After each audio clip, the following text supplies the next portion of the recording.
네, 이번 순서는 화제의 중심에 선 인물과 인터뷰를 통해 이슈의 핵심을 들여다보는 시간 인더 시사입니다. 2020년 올해는 5.18 민주화 운동이 40주년을 맞는 해입니다.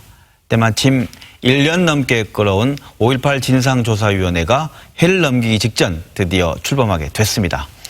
5.18 진상규명특별법이 시행된 지 1년 3개월, 늦은 감이 있지만 그날의 진실을 밝힐 수 있는 마지막 기회라는 점에서 5.18 진상조사위원회 출범은 매우 중요한 사건입니다. 그래서 오늘 김낙곤의 시사본색은 새해 첫 방송인 만큼 5.18 40주년의 과제를 정리해보고 5.18 진상조사위원회가 앞으로 해내야 될 일들에 대해 꼼꼼히 짚어보는 시간을 갖겠습니다. 함께 이야기 나누실 분을 소개합니다. 5.18 진상조사위원회 송선태 위원장 나오셨습니다. 안녕하십니까.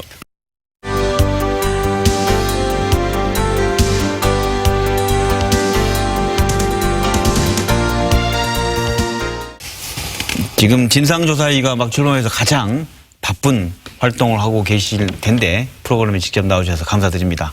네. 이번 5.18 진상조사위 출범을 두고 한편으로는 여러 의견들이 있는데 그동안 5.18에 대해서 많이 이야기하지 않았냐, 확실히 또 뭐 밝혀낸 게 있냐, 한편으로는 또 국가기념일 지정과 국가유공자 지정, 국가 차원에서 뭐 한 일들은 다 있는데 이 시점에서 5.18 진상조사위의 출범이 갖는 의미를 위원장님으로 설명하신다면 어떻게 얘기해 주실 수 있으실까요? 지난 88년 국회의 조사부터 검찰이 3번, 국방부가 3번, 네. 그다음에 이제 민화이라고 하는 곳에서 한번 조사를 했고요. 네. 그래서 이제까지 총 9차례 정도의 조사가 있었습니다. 네. 그래서 이번에 조사를 하게 되면 10번째 조사인데 네. 5.18 진상조사를 위해서 특별법까지를 제정해서 조사하는 것은 이번이 처음이고요. 네. 그다음에 그 조사 결과를 국가보고서로 남겨서 네. 5.18 정사가 역사로 남고 또 그 보고서에 담겨진 국가의 의무 이행 조항에 대해서 국가가 이행하도록 하는 첫 번째 보고서가 되기 때문에 5.18 40주년에 있어서의 진상조사 출범은 매우 의미 깊다고 생각합니다. 5.18 특별법이 제정된 게 지난해 9월이었습니다. 2018년이니까 재작년 9월이 됐겠네요, 이제. 그렇죠? 네, 그렇습니다. 1년 3개월. 곧바로 진상조사위가 구성될 걸로 봤는데 이렇게 늦어진 이유가 무엇입니까? 법이 제정된 지는 21개월이고 네. 시행된 지는 이제 15개월이 지났습니다. 네.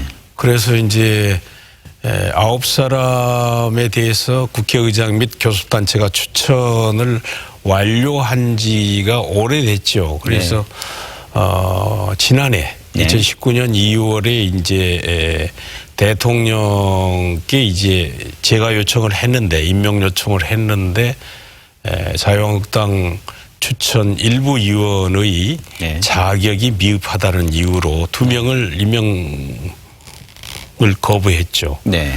그러자 거부하자 이제 그때 당시에 자유한국당 나경원 원내대표께서 제 추천 없다고 이렇게 버티다가 이제 9개월이 경과됐습니다. 시간이 많이 지났죠. 예, 그래서 네. 작년 2019년 11월 달에 이제 추천이 완료되고 엊그제 연말인 12월 26일 대통령 제가 27일 임명, 이렇게 해서 오늘에 이르게 됐습니다. 말씀하신 것처럼 자한당 추천위원들에 대한 논란, 이분들이 과연 5.18 진상규명에 협조는 넘어서서 방해가 되지 않을까라는 걱정들이 있었던 거 아니겠습니까? 지금 그 자한당 추천위원들 진상조사 활동에서 갈등의 소지는 없습니까? 보수 우익 세력들에 의해서 5.18이 폄훼됐기 때문에 그걸 상당 부분 대변하기 시작하면 이번에 진행에 상당한 지장이 있을 것이다, 이렇게 우려했었는데 막상 네. 이제 뚜껑을 열고 보니까 최종적으로 합의 정신을 기본으로 해서 처리하겠다. 그리고 정치적 중립성, 사실에 대한 객관성, 그다음에 과학적 합리성을 토대로 해서 위원회를 운영을 하겠다고 했습니다. 이에 대한 합의는 지켜질 겁니다. 어렵게 출범을 하게 됐는데 뭐 방금 말씀하신 5.18 이 진상조사위 조직이 어떻게 구성되어 있고 활동을 어떻게 하는지 소개도 부탁드립니다. 진상조사위는 9명의 전원위원회가 최고 의결기관으로 되어 있고요. 네. 그 밑에 상임위원 3사람이 상임위원회를 맡게 돼 있고, 네. 그 다음에 이제 과제별, 진상조사 과제별로 소위원회를 구성할 수 있도록 되어 있습니다. 그 밑에 이제 조사관들이 있고요. 이 밖에도 네. 국방부에서는 약 16명 정도, 그다음에 기타 기관에서도 파견을 하게 되면 약 130여 명의 조사 인력이 움직이게 되어 있습니다. 와, 기간도 지금 어떻게 돼 있죠? 이게 활동 기간이? 2019년 12월 27일 날 임기가 개시됐기 때문에 예. 향후 2년 동안 활동을 하고 네. 미흡하면 1년을 더 연장할 수 있도록 그렇게 되어 있습니다. 그동안 이 진상조사위 전에 몇 가지 어떤 기구의 진상규명 작업들이 있었죠. 네, 그렇습니다. 그동안의 성과는 무엇이고 한계점은 뭐라고 생각하십니까? 9차례의 진상조사가 총체적 진상조사이지를 못했다. 국제적으로도 인정하고 있고 용인되는 원칙이 예. 과거사 청산이라든지 중대 인권 침해 사건의 조사의 기준은 총체적 조사해야 된다. 이렇게 되어 있었는데 그러하지를 못했습니다.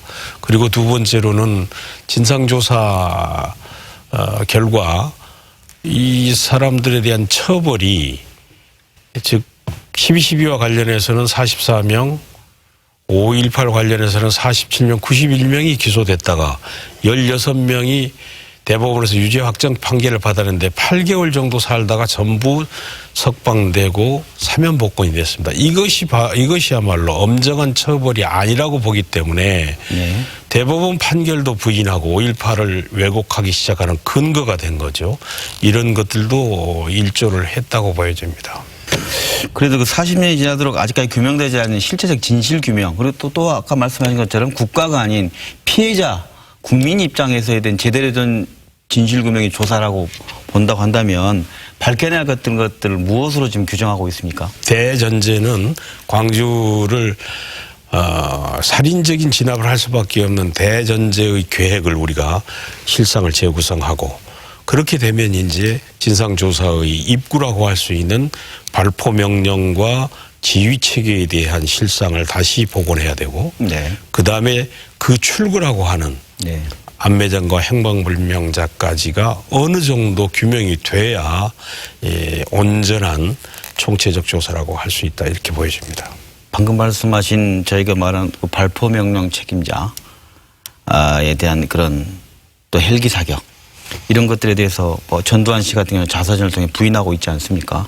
헬기 사격에 대한 최근에 헬기에 대한 30일이나 60일 항공단 등등에서 소속됐던 사병들, 실탄을 지급했던 사병들의 증언이 나오기 시작하고, 지급됐던 실탄보다 수백 발을 소모된 상태로 반납했다라고 하고, 그 다음에 이제 남모 여인의 그 몸에서 나온 실탄 파편을 미국 총기연구소에 보냈는데, 총기연구소에서는 이것은 헬기에서 장착된 기관총탄의 파편이다라고 소위 검증해준 서류가 있습니다. 이런 등등을 다시 조사하면 진실에 접근할 수 있다고 보고, 전두환 씨 같은 경우에는 일관되게 자기 범죄 혐의에 대해서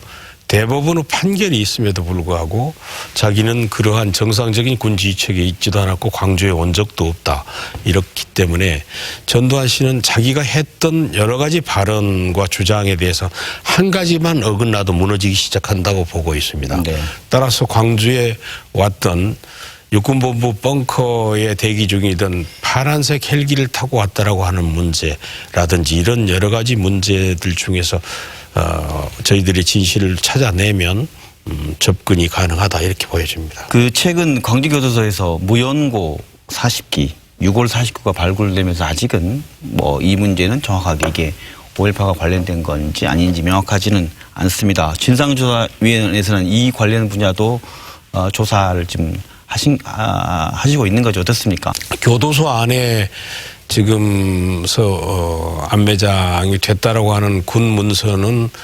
28구라고 기록하고 있는데 현재 발굴된 것은 교도소 안에서는 8구, 교도소 앞 지금 각화동 농산물 시장이 들어선 곳에 3구, 11구 정도니까 17구가 비는 거죠, 지금. 네.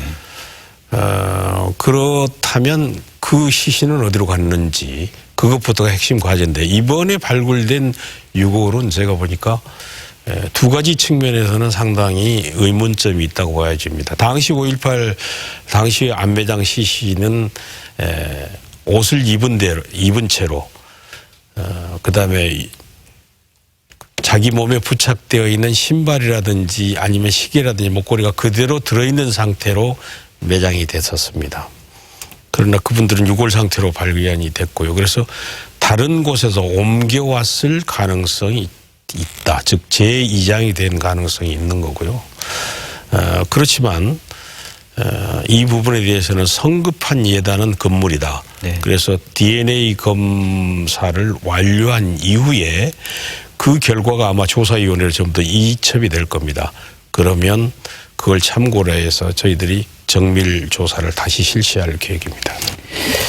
그런데 이제 또 하나 들어가 있는 게 북한군 침투설이 들어가 있어요. 북한군 침투설 저희가 지금까지 듣기에는 좀 터무니없다고 할까요? 그런데 이번에 조사 대상에 들어있는 것은 왜 이 내용이 포함된 겁니까? 아마 지만원 씨를 비롯한 일부 소위 5.18 왜곡 하는 분들의 주장 때문에 그런 것 같고요. 자유한국당에서 강력히 요구해서 추가가 된 것으로 알고 있고요. 이쪽 요구에서. 그래 이제 여당 쪽에서 받아준 것은 그러면 이건 거짓말인데 허위 사실인데 이번 기회에 명백히 하자 조사를 통해서 결론을 짓자 이런 의미인 것 같습니다. 논란을 이번 기회에 불식시키자. 네네. 네, 그렇게 정말 불식되면 정말 좋겠다는 생각이 듭니다. 오히려 북한군 관련성보다는 오히려 최근에 밝혀진 편의대라고 하는 걸까요? 편의대 활동 여부를 더 주목해 봐야 되지 않을까 하는데 편의대가 뭐고 이게 왜 주목해야 되는지 설명해 주신다면 어떻습니까? 편의대는 현재 군 자료에 의하면 511명으로 밝혀지고 있습니다. 511명? 네. 편의대는 이제 전두환 씨로부터 가발을 받아서 이제 현역 군인들은 머리가 짧으니까 가발을 주었고 그다음에 민간인 복장도 다 지급을 했고 한 사실들은 드러나 있습니다. 과연 그 총지휘자가 1군단 보안부대장이었던 홍성열 중령이었는지 아니면 또 다른 보안사령부 내의 지휘를 받았던 다른 인물인지 부대원들은 어떻게 되는지 중요한 임무는 무엇이었는지 활동 내역은 무엇이고 보고 체계는 무엇이었는지 이런 부분은 추후에 우리가 밝혀볼 내용입니다. 5.18 진상규명의 이제 난제들 좀 얘기하면서 이제 천천히 이제 좀 마무리가 좋겠는데요. 그 조사 권한에 대해 여쭤볼게요. 다들 그거 궁금할 것 같아요. 이 조사위원회의 조사 권한. 다른 뭐 정부위원회나 독립위원회도 마찬가지지만은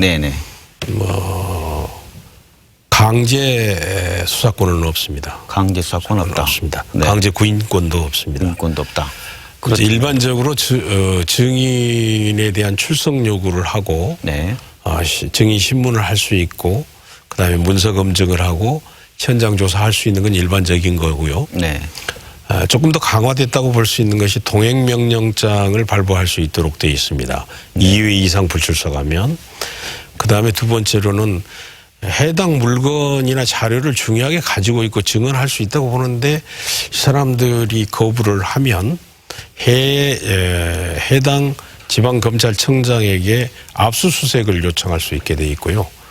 그다음에 조사 중이거나 조사를 완료했는데 범죄 혐의가 뚜렷하다라고 확신이 가면 그것은 검찰총장에게 고발, 수사 의뢰를 할 수 있도록 돼 있고요. 그다음에 이제 정치적 중립을 기할 필요가 있다. 또 정치적 중립성과 같은 오해가 있을 수 있는 사안에 대해서는 국회에 특별검사를 임명해 줄 수 있도록 요청할 수 있습니다. 그리고 청문회를 실시할 수 있겠고요. 그다음에 이제 저희들이 여러 가지 중요한 것은 전문가의 감정을 할 수 있도록 하는 등 12가지 정도가 좀 보완된 소위 조사 권한을 부여하고 있다 이렇게 보시면 될 것 같습니다.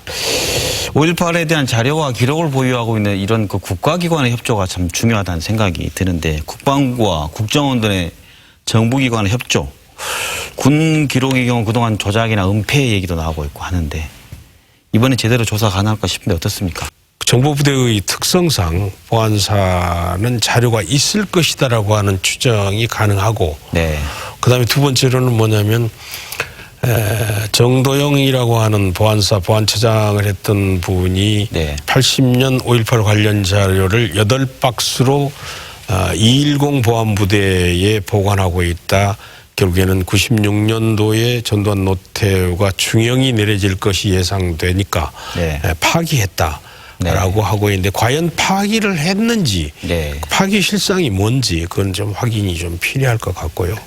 그다음에 이제 국정원 즉 중앙정보부가 5.18 당시부터 네. 그 뒤에 5.18의 소위 자료를 만진 흔적이 많이 남아 있는데 네. 저희들로서는 백서가 있는 것으로 제보를 받고 있는데 전혀 없다라고 하고 있습니다. 이 부분에 대해서는 저는 통치권 차원의 협조나 지시가 좀 필요하다 이렇게 생각이 됩니다. 진상조사 활동이 끝나면 보고서 나올 건데 어떤 내용이 좀 담기게 되고 국가 차원의 5.18 보고서의 의미는 무엇입니까? 국가보고서가 최초이면서도 굉장히 중요합니다. 그래서 거기에는 피해자의 명예회복에 관한 조치사항이 들어있고요. 그다음에 두 번째로는 해결하지 못하는 소위 미해결 과제와 그에 따른 소위 피해자들을 어떻게 조치할 것이냐. 네. 이러한 두 사항이 좀 들어가 있고 그다음에 재발 방지 대책이 들어가게 되어 있고요. 네. 그다음에 5.18과 관련된 정책 그다음에 법률 네. 관행들을 시정하거나 개폐하는 사항이 들어갈 수 있도록 되어 있고요.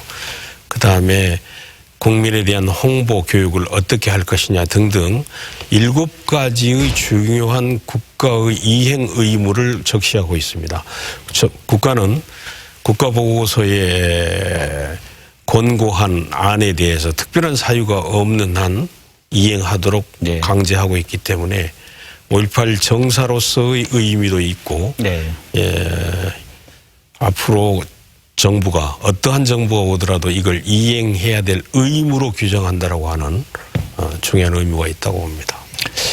네, 이제 5.18 이제 올해 40년이시고 거기에 진상조사위원회 출범, 우리 위원장 맡으셔서 여러 가지 책임 묻고 있을 텐데 그 남은 과제를 얘기하면서 지난해 자유한국당 의원들이 5.18 관련 망언을 했는데 최근 그 경찰이 불기소 의견 송치를 냈어요. 이들의 범죄 혐의를 인정하지 않는다. 5.18 왜곡과 폄훼 문제 그리고 국가기관은 경찰은 이렇게 한 이 문제 어떻게 근본적으로 해결할 방법 없을까요? 어떻습니까? 뭐 명예훼손이라든지 이런 발언에 대해서는 면책특권이나 아니면 또 두 번째로는 명예훼손되는 개인을 특정하지 않았다. 네. 이런 이유 때문에 처벌을 해오지 않았습니다. 이들 국회의원뿐만 아니라. 네. 그래서 저는 차제에 5.18 왜곡 처벌법이 반드시 지금 국회에 계류 중인데 네. 21대 국회에서는 좀 통과가 되어야 네. 우리 사회가 갈등 구조에서 좀 벗어날 수 있다 이렇게 보여집니다. 네. 그리고 5.18을 그렇게 왜곡 시비하는 사람들이 굉장히 정치 지지 세력 획득을 위해서 5.18을 지역 감정에 호소하는 그런 여러 가지 방식으로 악용을 하고 있기 때문에 이와 관련한 것이 면책 특권과 표현의 자유하고는 또 사실을 왜곡하는 문제하고는 엄격히 구분되어야 된다. 그 구분을 하기 위해서는 왜곡 처벌법이 반드시 제정되어야 엄정한 처벌이 가능하다 이렇게 보여집니다. 네.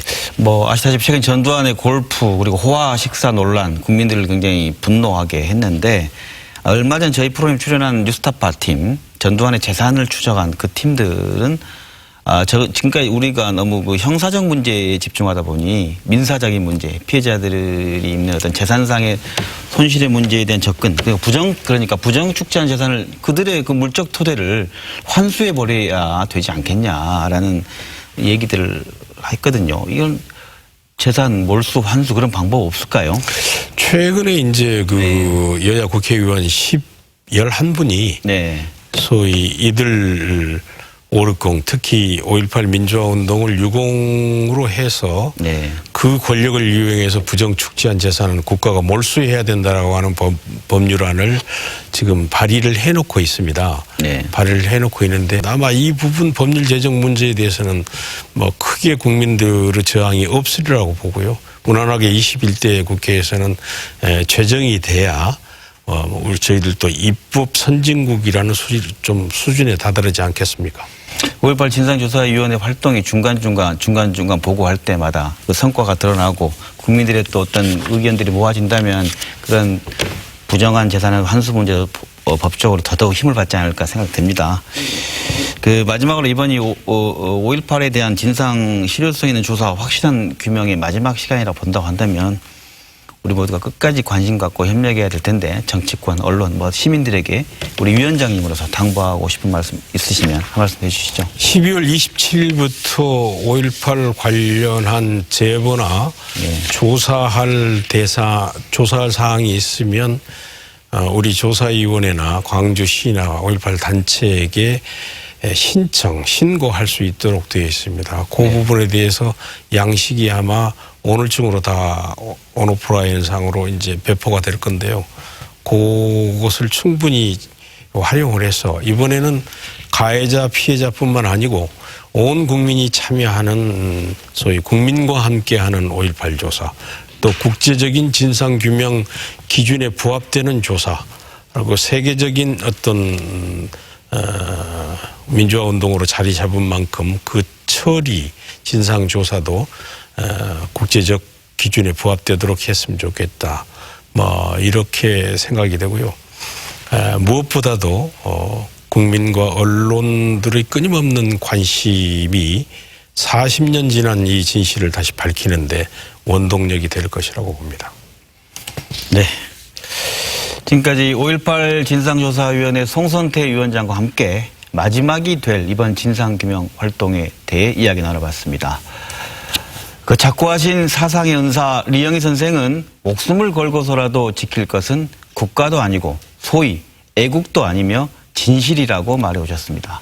아직도 5.18 진실 타령이냐 말하는 사람도 있지만 40년이 되는 지금까지 가해자가 누구인지 희생자는 어디서 사라져 지금껏 찾을 수 없는 건지도 모른다면 진실은 국가란 이름으로 거짓된 애국이란 이름으로 가려져 있는 건 아닐까요? 대통령이 말해도 진실 파일을 내놓지 않는 국가기관들이 있다는 현실 또한 또 다른 진실의 일부입니다. 진실이 드러나야 용서와 화해 그리고 국민통합의 단계에 이를 수 있습니다.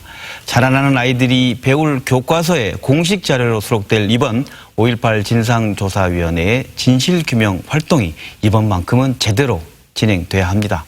그리고 80년 5월 그날을 알고 있는 모든 사람들의 양심 있는 진실 고백도 아울러 고대해 봅니다. 김낙곤의 시사분석 여기서 마칩니다. 시청해 주셔서 감사합니다. 고맙습니다. 수고하셨습니다.